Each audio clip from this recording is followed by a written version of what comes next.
لقمان حکیم رحمۃ اللہ علیہ سے کسی نے پوچھا کہ موت سے زیادہ سخت بھی کوئی لمحہ ہو سکتا ہے؟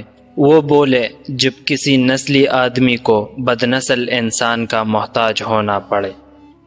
جو بات دشمن سے پوشیدہ رکھنا چاہتے ہو وہ بات دوست سے بھی پوشیدہ رکھو، ہو سکتا ہے کبھی وہ تمہارا دشمن ہو جائے۔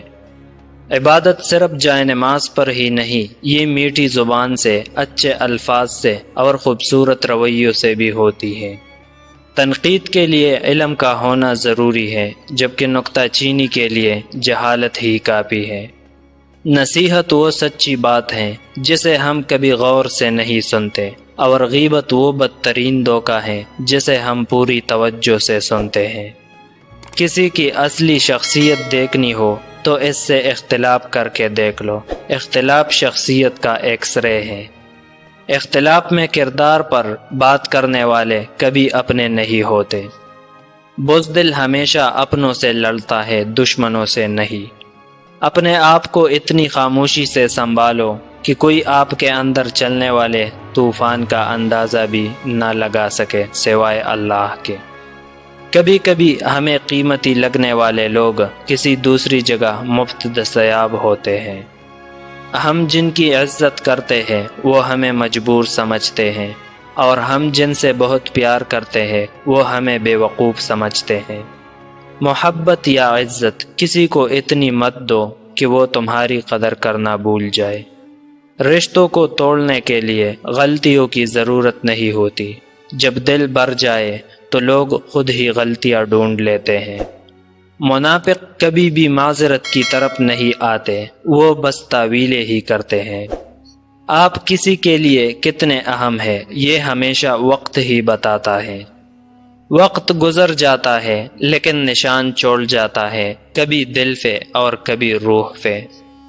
قیمتی ہو کر مفت ہو جانا درویشی ہے۔ دنیا کو جیتنا چاہتے ہو تو آواز میں نرمی پیدا کرو۔ خوش اخلاقی ایک ایسی خوشبو ہے جو میلوں دور سے محسوس کی جا سکتی ہے۔ خوبصورت لوگ ہمیشہ اعلیٰ اخلاق کے حامل نہیں ہوتے، لیکن اعلیٰ اخلاق کے لوگ ہمیشہ خوبصورت ہوتے ہیں۔ ہماری اوقات صرف ایک سفید چادر ہے جسے خود اوڑھنے کی طاقت بھی نہیں ہوگی۔ منفرد بنو، کیونکہ فوٹو کاپی کو ہمیشہ تصدیق کی ضرورت پڑتی ہے۔ اچھے لوگوں کی قدر برے لوگوں سے ملنے کے بعد ہوتی ہے۔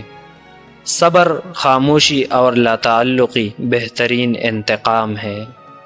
جو کرو گے اس کا بدلہ ضرور پاؤ گے۔ یہ رات گئی بات گئی والا قانون اللہ کے ہاں نہیں چلتا۔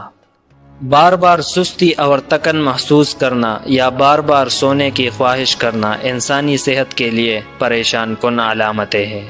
جب تھکاوٹ انتہا پر پہنچ جاتی ہے تو ہمارے اندر اپنی پسند کے کام کرنے کی توانائی یا اس کام کو سر انجام دینے کی خواہش بھی مرنے لگتی ہے۔ نیو یارک یونیورسٹی سے منسلک ماہر غذائیت سمانتا ہیلر کہتی ہے کہ ایسی صورتحال میں اپنی توجہ کو کسی کام پر مرکوز رکھنا بھی مشکل ہو سکتا ہے، اور آخر میں آپ کو محسوس ہوگا کہ آپ کے صبر کا پیمانہ لبریز ہو چکا ہے اور آپ کے اندر مایوسی بڑھ رہی ہے۔ وہ کہتی ہے کہ آپ کی توانائی کی سطح کو بلند کرنے کے لیے جہاں آرام، دماغی صحت اور ورزش وغیرہ ضروری ہے، وہی کھانا بھی بہت ضروری ہے۔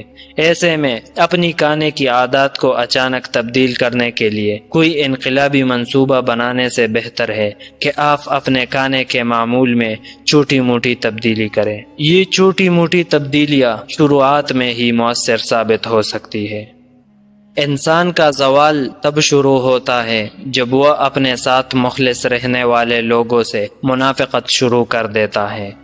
جو مالدار ہو کر محتاجوں کو کچھ نہ دے، اس سے بڑھ کر کوئی زیادہ گناہگار اور قابل سرزنش نہیں۔ ہر تعلق ایک قیمت کا محتاج ہے۔ جس دن آپ وہ قیمت ادا کرنے سے انکار کر دیں گے، تعلق ختم ہو جائے گا۔ دنیا کی طرف ایسے شخص کی طرح نظر کر جو اس سے بے رغبت اور جدا ہونے والا ہے۔